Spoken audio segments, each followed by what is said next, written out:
In order to send a WhatsApp campaign, you need two things. One is a message template approved by WhatsApp, and secondly, an audience from your subscribers. In this video, we'll see how to create an audience for a WhatsApp campaign in Landbot. So, let's get into it. In Landbot, inside your WhatsApp business section, select your channel and go to Audiences. Click on New Audience. Very simple here. Start by giving a custom name to the specific audience, so you can identify it easily later on when sending the campaign. Now you have three different options.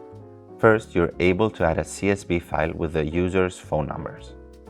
Please follow the following file requirements for it to work flawlessly. You can also include phone numbers manually, separating them by a comma, or from your subscribers list, based on time and user variables.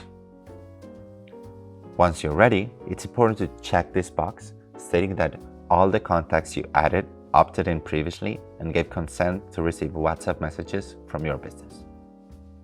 Finally, click on Create Audience and done. Your audience is created. You can now send WhatsApp campaigns to this specific audience with an approved message template. You can edit created audiences by adding or deleting contacts. So that's how you create an audience for a WhatsApp campaign in Landbot. I'm Nick, and I'll see you in the next video. Bye.